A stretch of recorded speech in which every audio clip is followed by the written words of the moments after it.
right, we're live. Hi, everyone. Welcome. Happy Friday, and welcome to our Friday edition of Masterclass. We're so thrilled to bring you this session today, which is going to be all about networking.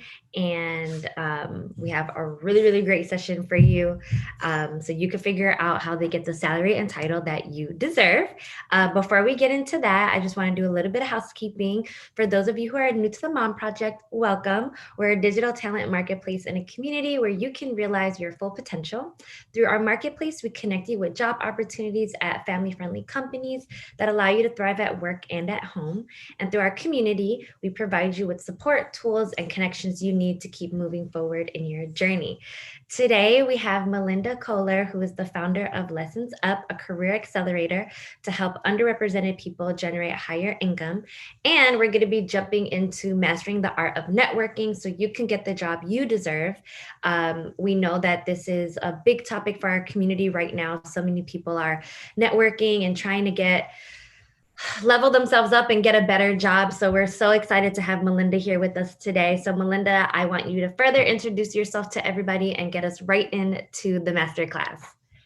I love it. I am so excited to be here with all of you with the Mom Project. Really admire the work you're doing. And I share a lot of similar missions. So I will go ahead and share my screen and jump into things and then share a little bit about me as well. Just a moment. And also just a heads up, I may glance at my notes from time to time. And then I would say all of you should be empowered to do that when you're in interviews and giving presentations. Okay, let's see. And Hiba, can you let me know if you can see my screen clearly? Okay, great. So I'm Malinda, the founder of LessonsUp, and we help underrepresented people generate higher income. We do this because there are a lot of processes that are broken when it comes to work, especially hiring. So today I'm actually going to ask you to put yourself out there. And I want you to remember that if you're feeling imposter syndrome, rejected, dejected, all of the terrible things we might feel when we're going through a job search, or if we're just undervalued where we currently work, it's not you. It is a broken system. Hiring is based on rejection.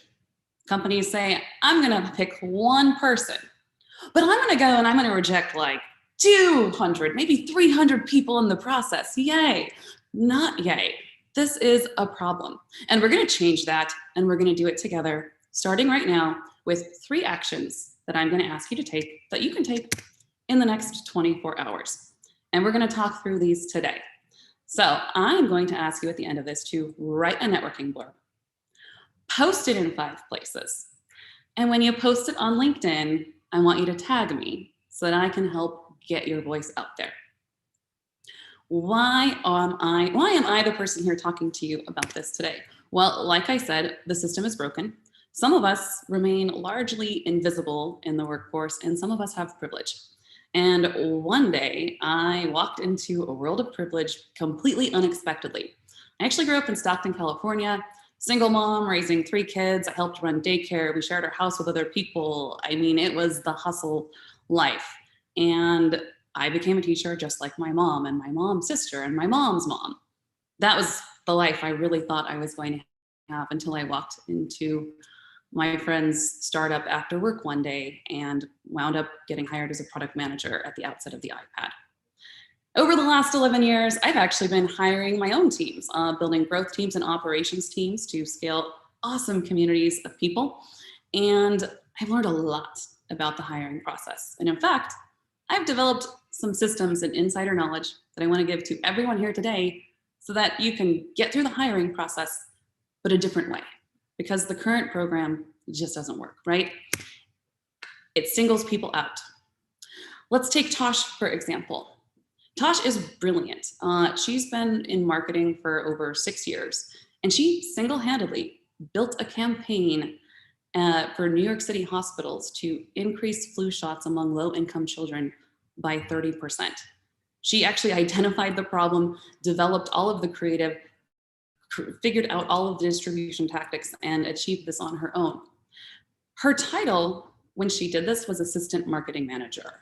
She was undertitled, underpaid, and she got laid off during the pandemic and was unemployed for a year.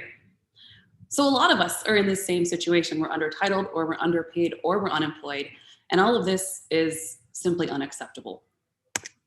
So how are we going to change this? Well, Tosh joined Job Search Bootcamp, which means she joined a community where we meet once a week. And in our weekly meetings with our cohort, working with other people who share our same goals and obstacles, we do our elevator pitches. We say hi, we find out how did it go out there this week. We support each other. We also follow a process. What were your deliverables? Did you achieve them? How did it go? This process leads to results. In fact, every week you will have deliverables and action items. Just like all of you today are going to have 3 action items after this. Every week in Job Search Bootcamp, you will have 3 action items because these action items will lead to results. So I'm super curious if anyone has thoughts on how long it took Tosh to get a job after she joined Job Search Bootcamp. And remember, she'd been unemployed for a year. So I'm not sure, Hiba, if we have visibility into the chat, if I should pause a minute to see if people take a guess at this. Yeah, we could wait for a second and then have people come in. So let's give them a little bit and then I'll tell you what they say. Okay, sounds good. So while we're waiting to see what people think as far as how long did it take Tosh to get that job, we're going to talk a little bit about the process today. And it does begin with networking, putting yourself out there. So again, as we go through this, I do want you to remember that the process is broken, not you. It is, again, based on rejection. And let's take a look and see, where did Tosh wind up after she went through this process? So it took Tosh 10 weeks. And she went from being unemployed, previously an assistant marketing manager for hospitals in New York, and she landed a contract role at TripAdvisor, which has profoundly changed her career. So Malinda, we have some things from the chat. They're saying 3 months, 9 weeks. We have a bunch of 3 months in there. Oh my gosh, amazing. Yeah, 3 months is about how long it might take to land a job. Tosh landed her job in 10 weeks. So yeah, a lot of people got it right. That is awesome. When you're following a steady process, doing your action items every week, you will get those results. So I love that. And she did it by networking. So what is this process? Well, yes, it starts with networking, but let's just quickly review the full job search process. Why are you out there networking? There is a purpose to this. You are networking so that you can get referrals to jobs, so that you can get interviews for jobs. And then you get to the negotiation phase, and then you get the job offer. Something that I want you to note is that this process does not show applications in it. Of course, applications is a part of it. You're networking to get referrals, but you are still applying. The reason we're not showing apply is because almost everyone who joins Job Search Bootcamp, they come and they say, well, I've applied to over 30 jobs, over 50 jobs, over 100, and I haven't had results. Well, applying to jobs is a highly ineffective tactic. It is one tactic and we still do it, but it's just not the most effective, right? The other thing that I hear all the time from career advancers in our community, well, I wanted to apply, but I'm not qualified. Here's something I want all of you to know. If you look at a job description and you say, oh, I only meet 3 of these requirements and most of them don't, that means you are qualified. If you only pursue jobs that you're 100% qualified for, you never move up in your career. And that's not how it works. Everything on that job description is designed to start a conversation with you. So if you read those bullet points and you're like, oh, I do want to learn about that. Oh, I am interested in this. Oh, this does kind of speak to me. Even though I haven't done it before, I feel like I could. That means you're the person for the job. I'm just going to say, if anything on that job description looks interesting to you and you feel something inside you like, oh, I want to do that, then go after it. You are the person that is designed for it. And just please, please, please tell everyone you know that if a job description is making them panic, making them feel unqualified, that means they are qualified. Because again, if you only apply for what you're 100% qualified for, you never advance in your career. And there are a lot of people out there who are applying when they know they aren't qualified. And sometimes those people get the jobs. So we go through this process and we share all sorts of insider knowledge for each step. The one thing that I will say about interviews right now is that each stage of the interview process is a little bit different. For For phone screens, for example, there are 5 questions that are asked in just about every single interview, and you can learn how to ace each of those questions. And everyone loves to talk about salary, so I'll just throw in this little tidbit.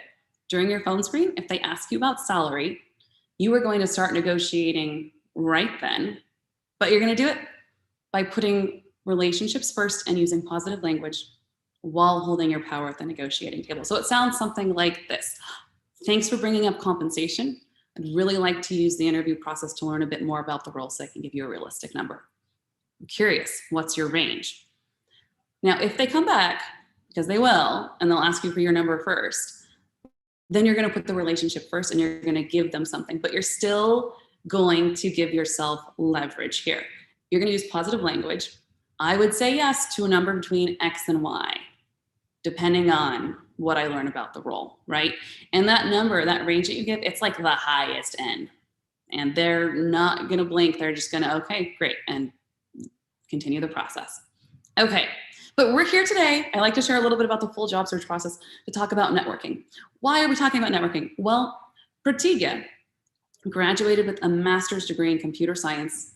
She job searched on her own for months and months with no results. She had applied to literally 100 jobs, and her visa was about to expire.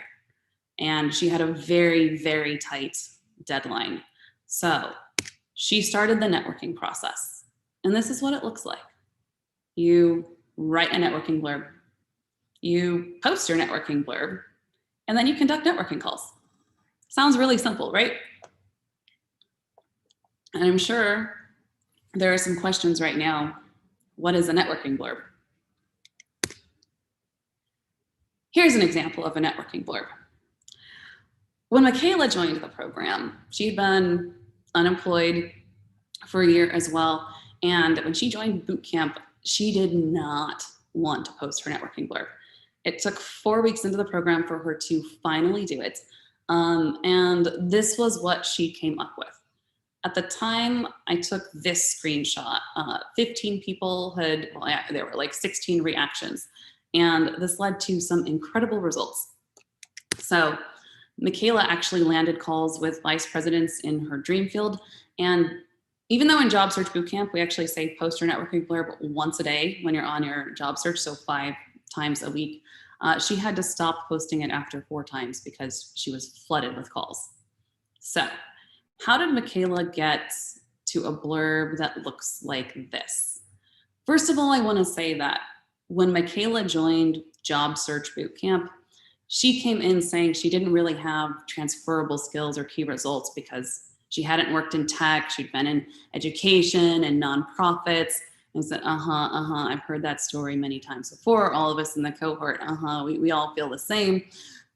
Weeks go by and a really stellar key result that she had achieved in her career came out. She worked for we.org, and she was responsible for attendance at a big event. It used to be a team of 7 people, ensuring that 15,000 people attended this event. She went from that team of 7 people to 1 person. And as 1 person, she went from 15,000 people attending to 17,000 people. But Michaela didn't quite realize this about herself until she was in the program, talking to her cohort, answering hardcore questions about her skills, about her key results, really discovering what her contributions were to her industry. And that's how she got to this. But it does start with a simple template. So how do you get to this on your own? You can start with this outline. Hi, I'm Malinda. I do, and then you state the thing that you do. What work do you actually do in the world? And then state why you like to do it. And then I'm qualified to do it because. This is really difficult for people to do because we've all done a lot of things and we're not always aware of the best things that we've done. So a couple things that I want you to think about. When you start with the I do, like what do you do? Think about it in simple terms as if you're talking to a child, right?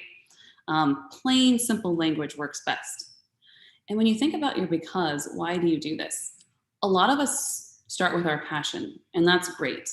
But if that's difficult to get in touch with for this purpose, you can also think about vision. Maybe you have a vision for how to conduct a sales discovery call that other people are missing. And you know the best way to identify customer pain points and bring out the truth in people. Okay, great, then say that. We want to hear that. Or maybe there's an example from your career or your life that really is the reason why you want to do this thing, right? And then why are you qualified to do it? We'll always start with key results. If there's something cool that you've achieved in your career, if there's that thing in the back of your head like, oh, I really should have gotten a raise for the time I did that thing, let's hear it. Now is the time to call it out and say it. Especially if you have measurable key results. Like, if you kind of go back and think about your work, what did I own? Well, I was working on customer tickets all the time, so I didn't really do much. Oh, really? Well, how many customer tickets a week did you work on? How many of them did you solve? What was your customer success rating, right? And I'm qualified to do it because I helped over 100 customers a week. Oh, okay, cool. Because I'm the voice of the customer at this company and I serve over, 500 customers a month, 1,000, 10,000, however many it is. I honestly don't care about the number, but throw out the number if you have it, or even just an estimate of it, because it makes it really real and concrete for all of us, right? If you're new in your career and you're saying, I don't have these big key results, I didn't increase any engagement, I don't have any numbers, that's fine. Again, let's come back to vision. Why do you want to get into this? What is the impact that you want to make on the world? So this is a little bit different than the vision and the because. Maybe there's a way to do a thing, but this is like, what impact do you want to make? You're almost describing a key result without stating it, and I'm qualified to do it because I really want to be the voice of the customer, whatever it might be. Or again, maybe it comes back to a life mission. Uchechi in our program was in boot camp to break into cybersecurity, and it turned out that she and her family had been scammed through their student loan fees, and it was a big fiasco in their lives, and that was why she wanted to get into cybersecurity, to make sure that didn't happen to other people. That was super powerful. That's the kind of thing that tells a quick little story that makes me want to learn more. And that's all you're trying to do with this blurb, is make somebody want to learn more. And the thing that makes this a networking blurb and not just like an about statement on a LinkedIn profile or an executive summary on a resume is that you make it a little personal and a little bit chatty, because you're actually going to be posting this in a lot of communities. So you kind of start with your hi, I'm, and then you have an ask at the end. Your ask should be very specific, not just I'd like to connect with, but I would love to talk to. I would like to have a coffee chat with. And then who are you trying to talk to? What are you looking for? And what are you going to talk about? So I'm going to go back to Michaela's, and then I'm going to pause and take questions. But I just want to point out her ask here. I would love to connect with anyone for a brief chat about their journey into technology. Then she does her also, please feel free to connect with me on LinkedIn. But that little piece is really important. Otherwise, you'll just get people who like it or thumbs up, but they won't know what to do. So it's kind of like giving them a call to action, which is in marketing speak, like, we want someone to push a button and do something. Okay, I'm going to pause because we just shared a lot of information. So Hiva, are there any questions coming through the chat about networking blurbs or kickstarting the process? Yes, so we have one on how do you state that I do when you're coming back to the workforce after 10 years of being at home with your kids? Oh my gosh, I love that question. And so you want to talk about the direction that you want to go. And you can rephrase it slightly. Hi, I'm Malinda. I'm excited to work in tech where I can, and then kind of describe a little bit about the work. As long as the story is there, it qualifies you, and people aren't going to go back and say, oh, you said you want to do this thing, not that you have been doing this thing. So it's just as powerful. And also, the workforce needs to respect that a lot of us are moms. A lot of people have families, and that is a good thing. So thank you for being with your family for 10 years, and we will support your journey back into the workforce. And that is a great question. Were there any other questions? Yes, we have one more. Is there a version of this if you're career changing and you haven't done the I do yet? So they haven't done their I do yet, but they're making that pivot. Yeah, same thing. You just a slight difference. I've been in education and I'm really excited to apply my skills to marketing and design or wherever it is that you want to go next. So just a couple little words in there, but you're still highlighting this next step more than anything. Okay, and then we have one more. I see this blurb is on Slack. Where do you recommend sending a blurb, particularly if you don't want a current employer to see?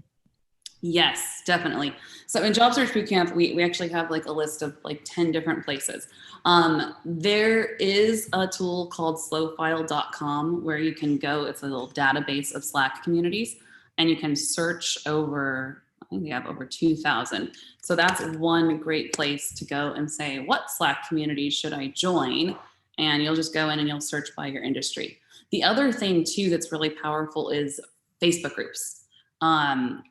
I'm in one called Women in Product, since I kind of kickstarted my career in product. It is very active. People are posting networking blurbs. They're sharing all the time. There's also a new community called Alpha, specifically for women who are trying to advance their careers. And it's gotten really popular in tech. So there are a lot of great leaders and industry contacts in there, and post your blurb there for sure. But I'm happy to share resources afterwards. We've got the top 10 that we recommend, but get out there, post, find out where other people are posting them. And you can also, here is a little trick. You can still post this on LinkedIn, even if you currently have a job, but you just make it slightly differently, and I'm looking to understand how other people approach customer success. I would love to chat for 15 minutes. So you don't say that you're exploring opportunities. You just say you want to learn about the industry.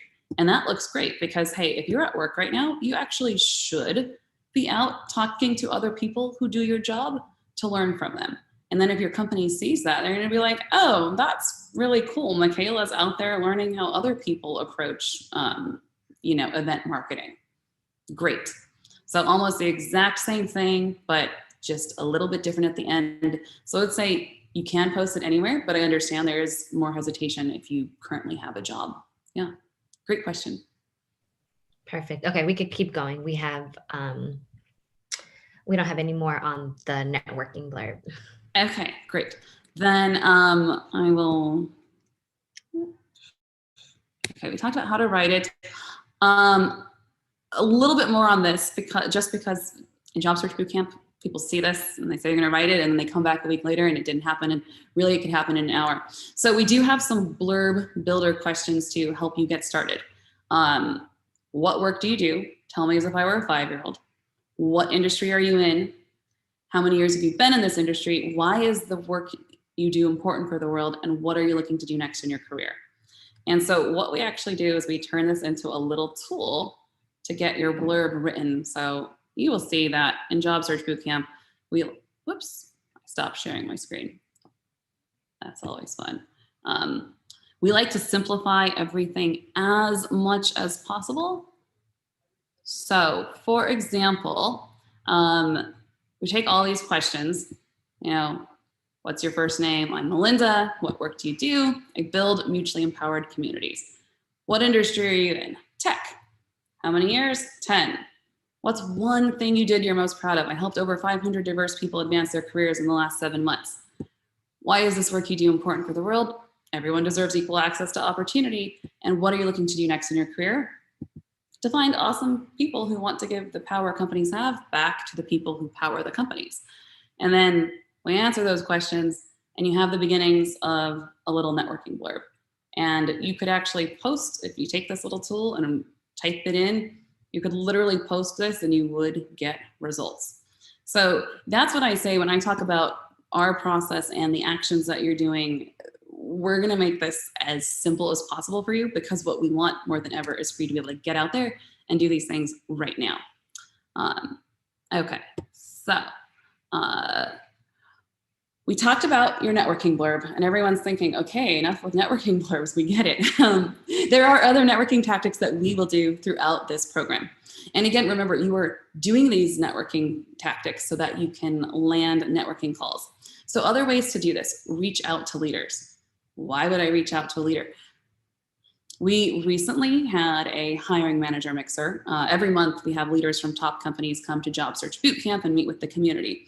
So head of talent from a company called better.com said that as a head of talent, she gets emails quite often from the CEO because a candidate sent a well-crafted email and the CEO said, "Why is this in my inbox?"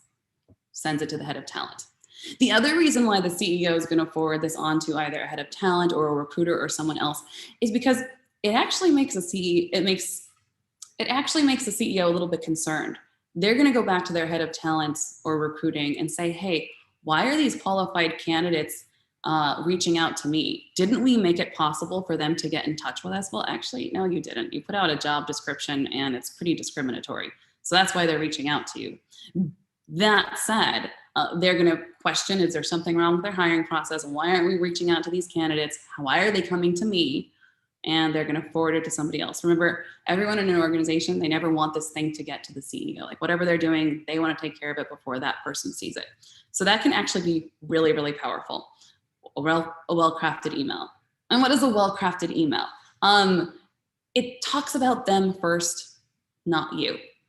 That is the biggest mistake that we tend to make with cover letters or outreach to leaders, for example. We'll start with, "Hi, I'm really qualified because I did this and I am so passionate and I love what you do in your company and this." Okay, cool. But I might see letters like that all the time. You want to come out and say like, "Hey, I really like what you're doing and this problem that you're solving is really interesting to me." Then qualify yourself. In fact, I've been working in tech for the last 10 years, building communities, and I have some ideas about what you're doing over there. Here's one question that I would have, sort of something like that, but you're them first, then qualify yourself, then share a little bit about your experiences, and then ask a question, and I'd love to learn more. One other thing when you're crafting these emails, keep them short. Leaders don't really have time to read long messages. Short, concise, casual, friendly, and equalize the power balance. You are just as valuable as everyone that you are reaching out to and everyone who is in the hiring industry. So don't ever use language like, "Would you be willing to?" I don't even like to say I'm applying for. In cover letters, we tell our community, say, "I'd like to learn more about. I'm really interested in X position." Because when you say, "Would you be willing to?" a human brain might hear that and say, "Oh no, actually I wouldn't be willing to. No, I don't really have time for that right now. Thanks for asking, bye." We don't want that reaction. So "I'd like to learn more." The human brain sees that and there's just not a logical argument to make. And it's like, "Oh, okay, you want to learn more about what?" And you keep going. Reach out to employees. Remember, everyone who has a job is incentivized to refer people to open roles at their companies. Sometimes there's even a referral bonus for them, but no matter what, they look good when they refer people to open roles. Because remember, they're at a company that is constantly hiring and there are constantly recruiters and hiring managers running around saying, "Do you have referrals? Do you have referrals?" And they're like, "Well, I've been here a year. I already referred the 3 people that I know." They don't have referrals anymore.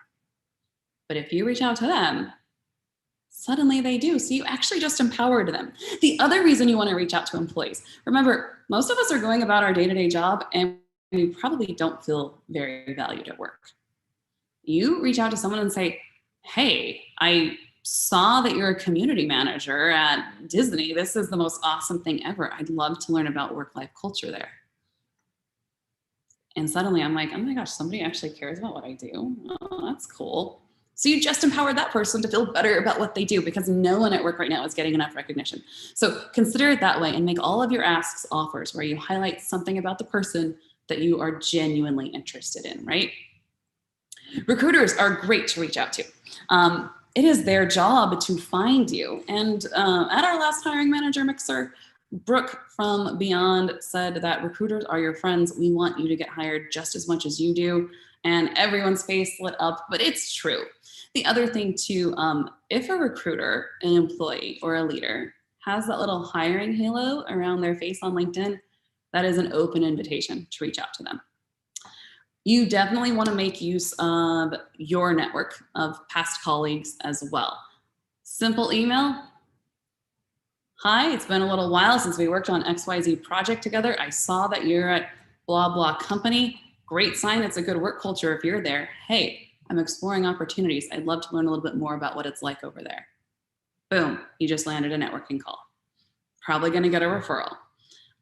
Also, definitely go into the Slack communities where professionals in your industry are hanging out. Go on LinkedIn. You will see recruiters and all sorts of people posting, hey, we're hiring. That is an open invitation for you to say, hey, I'm really interested in this role. I like XYZ in the job description. And I've been doing this thing for the last 3 years and recently increased engagement on our blog by 30%. I'd love to chat. Boom, you just landed a networking call. All of these things are going to help you land a networking call. So in Job Search Bootcamp, we still have a few more tactics, but these are the top 5. You're actually going to commit to 3 of these a week. Today, I am just going to ask you to do 1.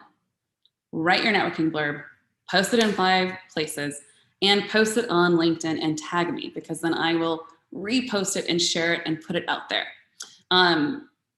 The other thing that I will say for those of you who have jobs while you're doing this, write it just for the purposes, as we discussed earlier, of showing that you're interested in learning more about how people approach your industry. So everyone can do this. And even if you're not looking for a job, this is just a great way to kickstart networking. The whole hidden agenda behind Job Search Bootcamp, it's not actually to get a job. I mean, yes, that's the goal for most of us. But my goal for you is so that you build a network that can support your career advancement for life. Because if I wake up without a job, I'm making a few phone calls.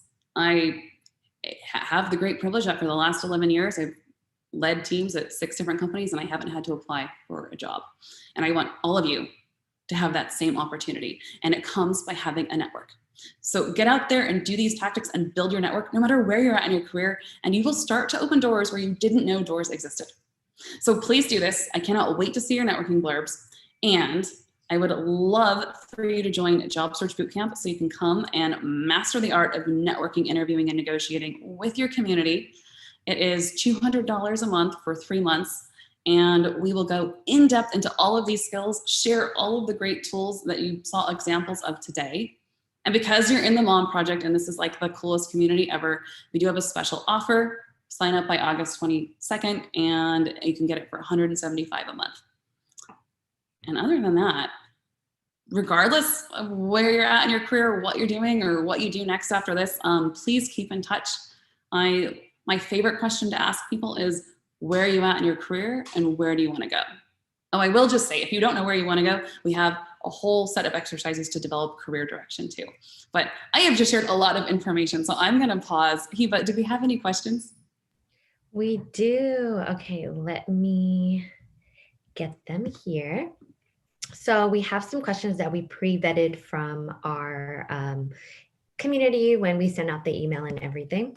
So one of the first ones is, what does networking look like in this age of the pandemic and going forward?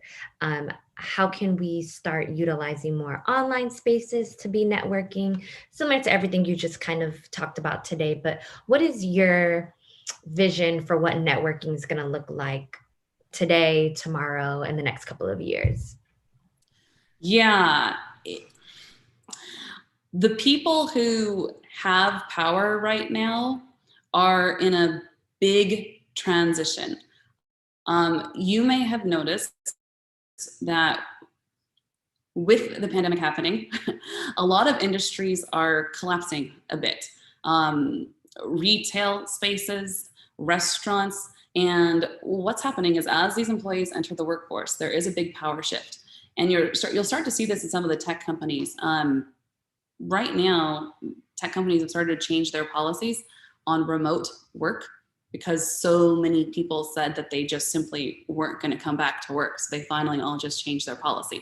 But what this means is that everyone who has power is very, very open to hearing from you. So the future of networking is that you have more opportunity and more doors open than you ever did before. Because right now, the job market is absolutely flooded with jobs that need to be filled, but it's also flooded with unemployed people. So take the tactics that we used today and go and put yourself out there. Reach out to people. Right now is the time because everyone is primed for a moment of change. That said, also going to conferences is great, and there are lots of new networking platforms, Clubhouse, Lunch Club. alpha and they're all taking off and they're leading to new opportunities. So make sure you're staying on top of the networking platforms as well. Okay, perfect. Another question that we had was, how do I network while I am an introvert?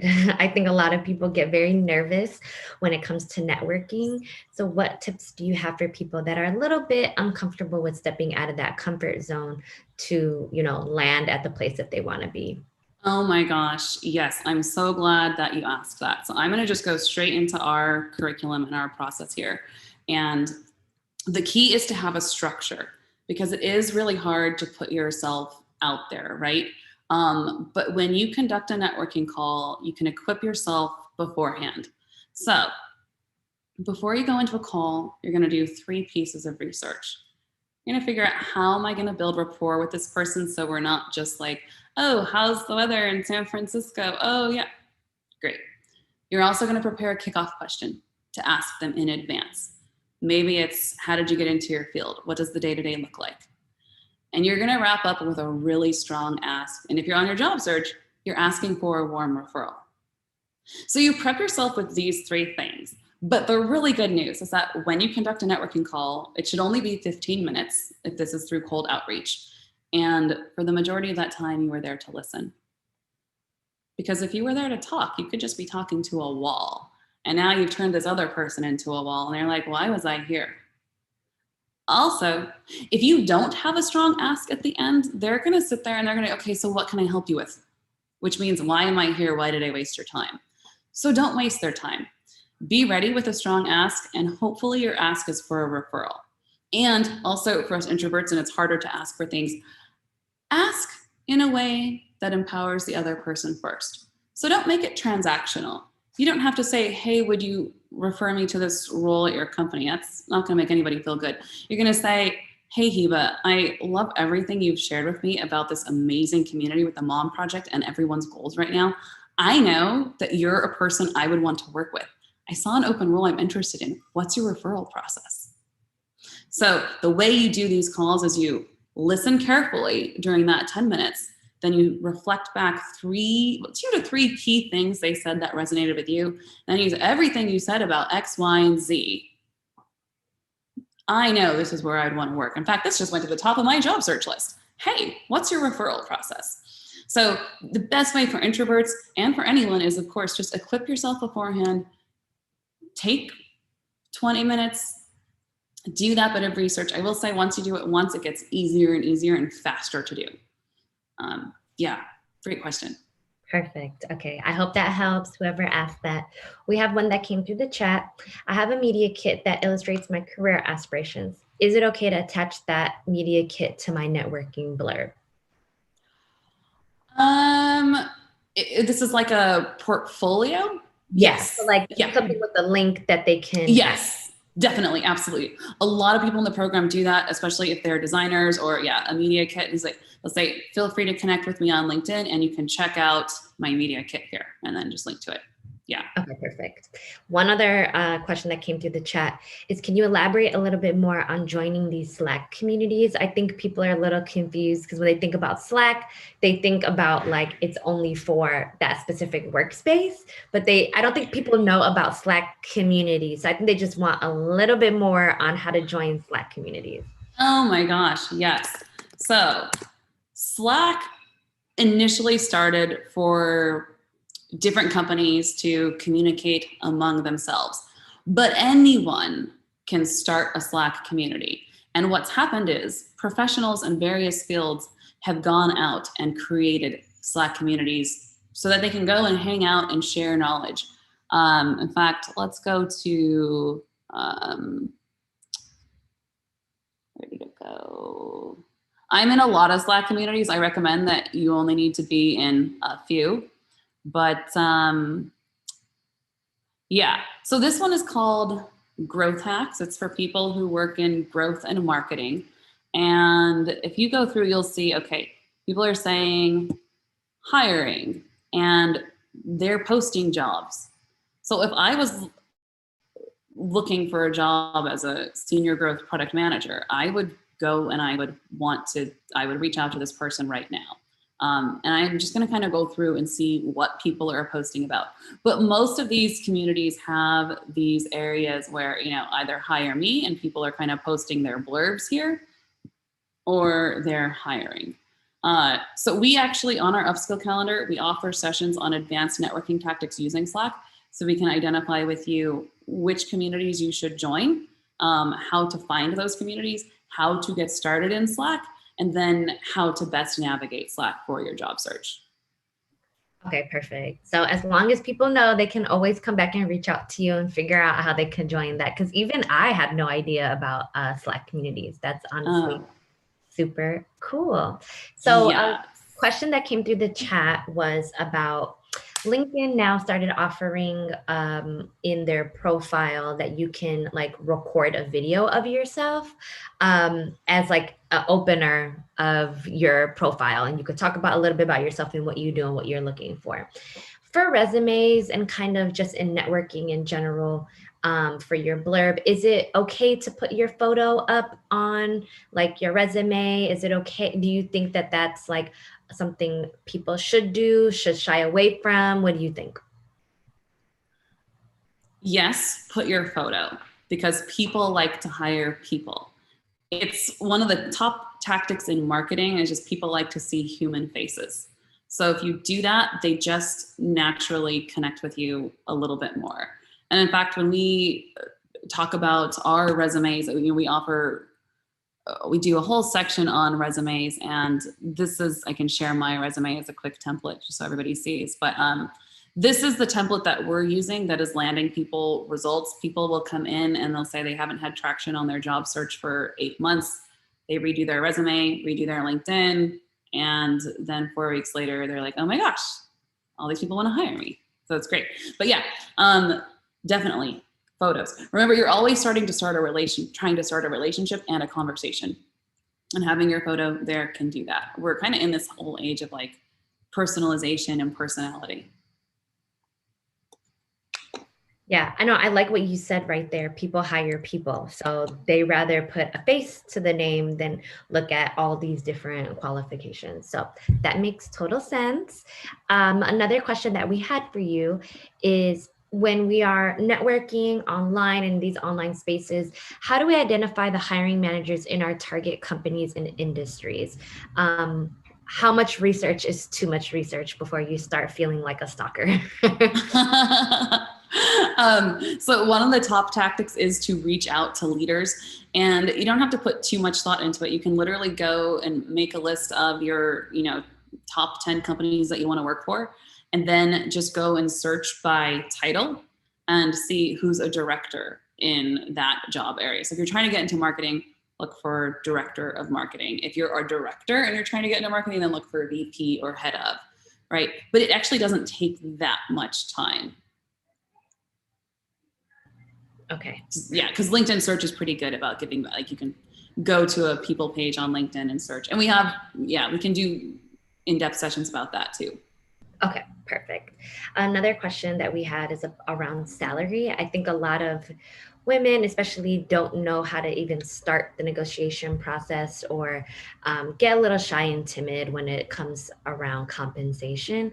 What are your like top tips when it comes to not underselling yourself as a woman or a mother? Yes. So it starts with your elevator pitch. In Job Search Bootcamp, you will learn how to do a 30-second elevator pitch that ends with a really strong key result that shows your value. And most recently, I increased engagement by 30% on this blog. So the person, you make a good impression right away. That said, as you go through the process, you want to treat salary negotiation a little bit differently at each stage. I'll find it. So when you're doing phone screens, don't try to psych yourself out and prep for negotiating in general. Just prep for what's going to happen in the phone screen, right? And they're going to ask you 5 questions, and one of those will be, what are your salary expectations? So just prep for that. And your response to this is, I'd like to learn a little bit more about the role so that I can give you an accurate number. And then when they come back, and they push again, and then, oh, okay, well, depending on what I learn, I would be able to say yes to, and then you give a range based on market research. We'll say, yeah, you want to look at 3 different sources to understand how you fit in, and then just cite that, and then pause and say it confidently. And remember, you're going to do well because you put the relationship first, right? And you use positive language. I would like to, but just don't think that you have to give that actual number. And then later in the process, when they come and you get through, you do all the tactics, you learn how to ace your interviews, you're telling every story by leading with a strong key result and the impact that you've made. Everyone's excited about you. And then they say, okay, we want to make you an offer. What are your salary expectations? Don't give them your salary expectations. Instead, you're going to ask them to review the compensation package. And this just helps you ease into it, but it also helps you understand where they're coming from. After you review the compensation package, you'll get that offer in writing. Maybe there's another round of negotiations. But what's going to happen is you're going to ask to review that compensation package so that you're fully empowered with all the knowledge they have. Package might include things like this.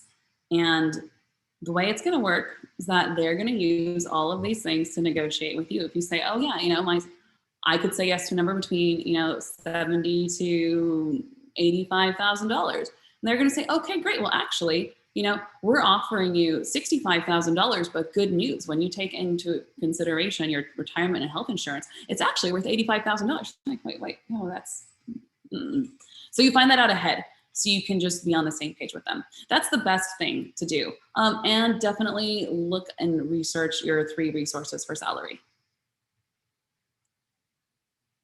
And some language to use, where did it go? Yeah.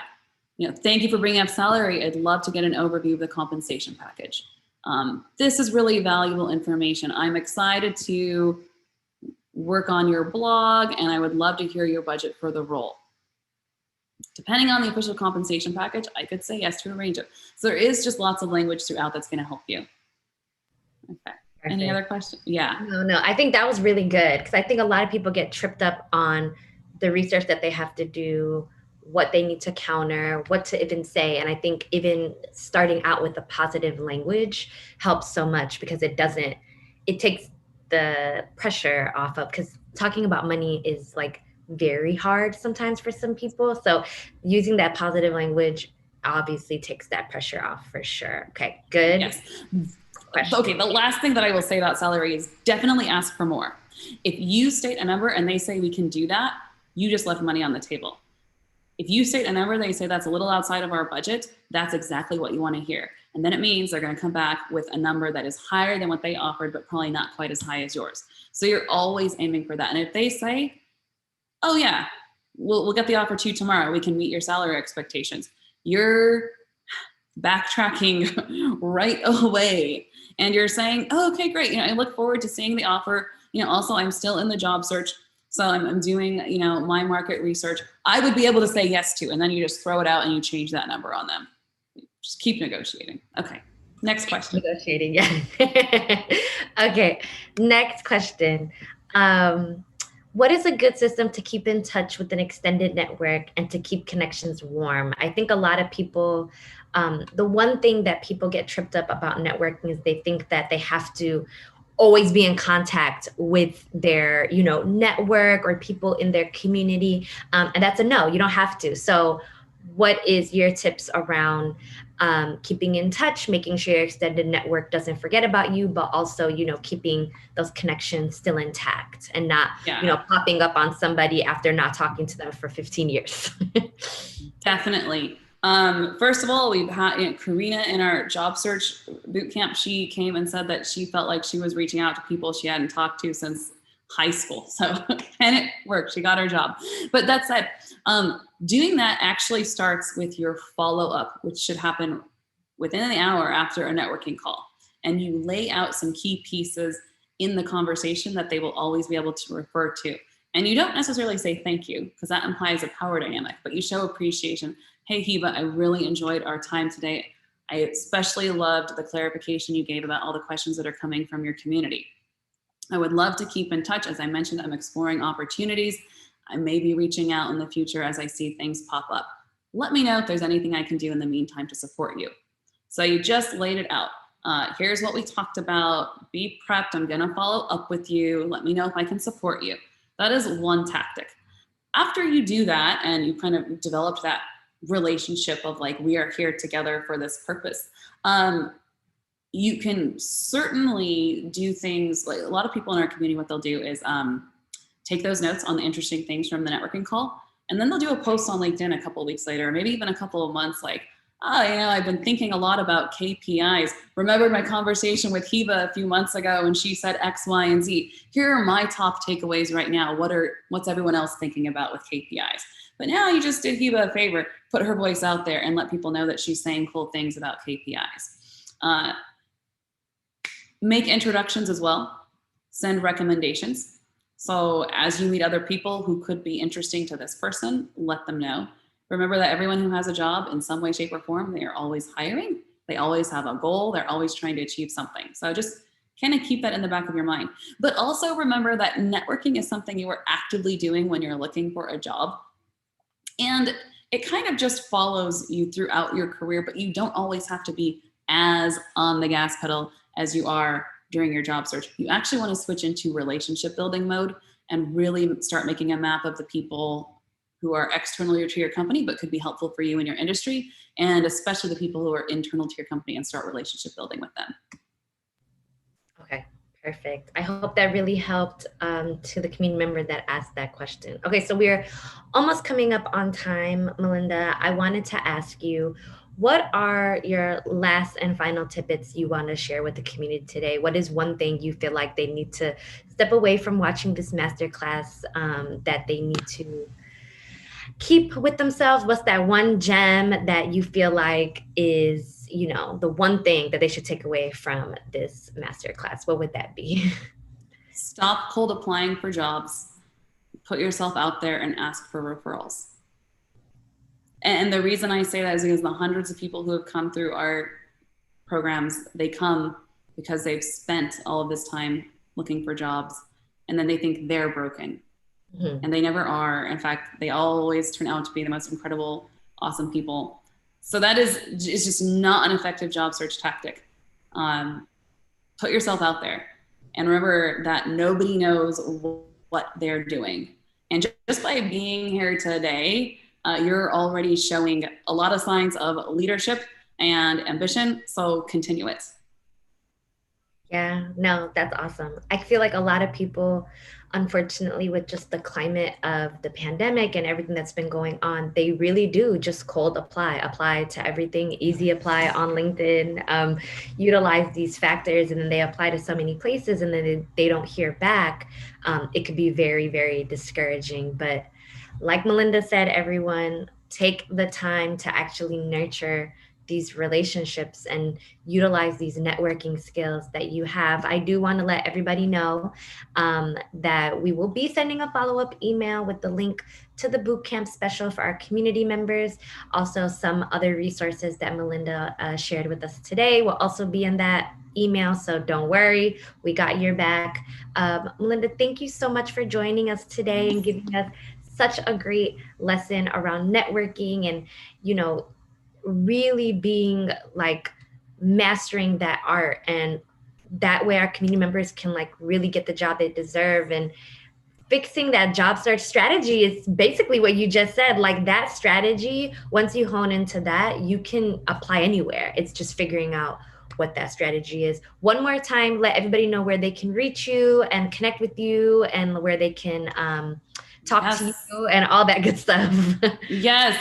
I am Malinda Coler. You can just look me up on LinkedIn, and you can reach out to me at melinda@lessonsup.com. Let me just share this one more time. And I would love to hear from you, hear where you're at in your job search. You can check us out at LessonsUp.com, and please feel free to email me. We're also LessonsUp on Instagram, and I'm just Malinda Coler on LinkedIn. So. Yes. Yes, Yes. reach out to Malinda. She has such a wealth of knowledge and has so many great tips and like so many amazing testimonials. If you missed the beginning of her presentation, there were so many great testimonials of women that she's helped. But yes, reach out to her. Don't worry, we'll have the email with the link to the boot camp for our community right after this, and some of her resources as well. Again, thank you all for joining our masterclass today. Thank you, Malinda. As always, we hope to see you soon back at the Mom Project Yes. community. Yes. And Love have it. a great rest of your Friday, and have a great weekend, everyone.